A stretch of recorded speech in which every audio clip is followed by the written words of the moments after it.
شرک کے سوا کچھ بھی نہیں آتا ہے، توحید کے سوا کچھ بھی نہیں آتا ہے۔ ہم یہی کہتے ہیں کہ واقعتاً ہمیں اللہ کی توحید کے سوا کچھ بھی بیان کرنا نہیں آتا، لیکن کاش یہ لوگ قیامت کے میدان میں اللہ کے سامنے یہ کہہ دیں کہ ان کو توحید کے سوا کچھ نہیں آتا تھا، توحید کے سوا انہیں کچھ نہیں آتا۔ میرے دوستو، یہ 7 مقام ہیں قرآن مجید کے۔ رب العالمین نے شرک کی جڑ کو اکھیڑا ہے۔ اب امام بخاری رحمہ اللہ نے ایک بڑی عجیب حدیث ذکر فرمائی ہے۔ امام الانبیاء محمد الرسول اللہ صلی اللہ علیہ وسلم نے فرمایا، قیامت والے دن رب العالمین مجھے اختیار عطا فرمائیں گے۔ اللہ تعالیٰ رسول اللہ صلی اللہ علیہ وسلم کے لیے کچھ مقدار متعین فرمائیں گے کہ میرے محبوب، یہ تیری امت کے لوگ ہیں، بڑے گناہ گار ہیں، ان کو جہنم سے نکال کر جنت میں لے جائیے گا۔ یہ وہ لوگ ہوں گے جن کے دلوں میں ایک دانے کے برابر، گندم کے دانے کے برابر ایمان ہوگا۔ امام الانبیاء صلی اللہ علیہ وسلم ان کو جہنم سے نکال کر جنت میں لے جائیں گے۔ رب العالمین دوسری مرتبہ پھر حکم دیں گے، میرے محبوب اب تھوڑی سی اور تعداد ہے، ان کو بھی جہنم سے نکال کر جنت میں ڈالیے گا۔ یہ وہ لوگ ہیں جن کے دلوں میں ایک جو کے دانے کے برابر ایمان ہے۔ اللہ کے محبوب ان لوگوں کو بھی نکال کر جنت میں لے جائیں گے۔ تیسری مرتبہ پھر رب العالمین فرمائیں گے، میرے محبوب اب پھر آپ کے لیے کچھ مقدار متعین کی گئی ہے، ان لوگوں کو جہنم سے نکال کر جنت میں لے جائیے گا۔ یہ وہ لوگ ہیں جن کے دلوں میں ایک ذرے کے برابر ایمان ہے۔ اللہ کے محبوب ان کو بھی نکال کر جنت میں لے جائیں گے۔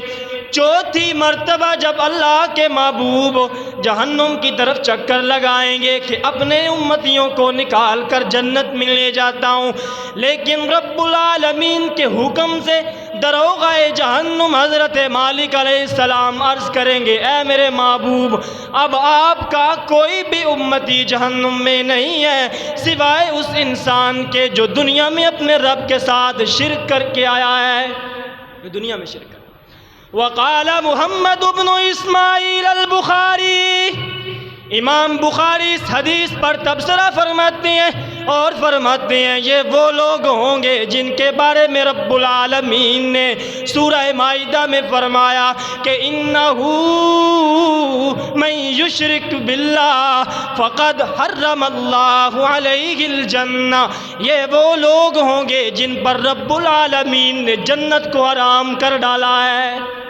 مشرک انسان پر جنت کو حرام کر ڈالا کا مطلب ہے کہ اگر ان کو جنت میں ڈالا بھی جائے تو جنت ان کو قبول نہیں کرے، جنت میں یہ ہے حرام کرنے کا مطلب۔ میرے دوستو، توحید پر مضبوط دیوار بن جائیے گا۔ باقی گناہوں کا رب العالمین کے فرماتے ہیں کہ میرا جی چاہا تو معاف کر ڈالوں گا۔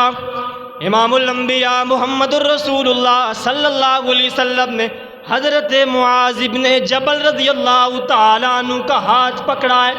حضرت معاذ پیچھے سوار ہیں سواری پر، رسول اللہ آگے سوار ہیں، درمیان میں ایک کجاوا ہے جو اونٹ پر لادا جاتا ہے۔ حضرت معاذ فرماتے ہیں اللہ کے محبوب نے فرمایا، یا معاذ، اے معاذ میری بات سن۔ میں نے عرض کیا لبیک یا رسول اللہ والصادیق، حاضر ہوں اللہ کے محبوب، میرے ماں باپ آپ پر قربان ہو جائیں۔ اللہ کے محبوب نے فرمایا سواری کو آگے چلا۔ حضرت معاذ فرماتے ہیں میں نے سواری کو آگے چلایا ہے، تھوڑی سی سواری چلی ہے۔ حضرت معاذ فرماتے ہیں اللہ کے محبوب نے پھر آواز لگائی، یا معاذ، معاذ میری بات سن۔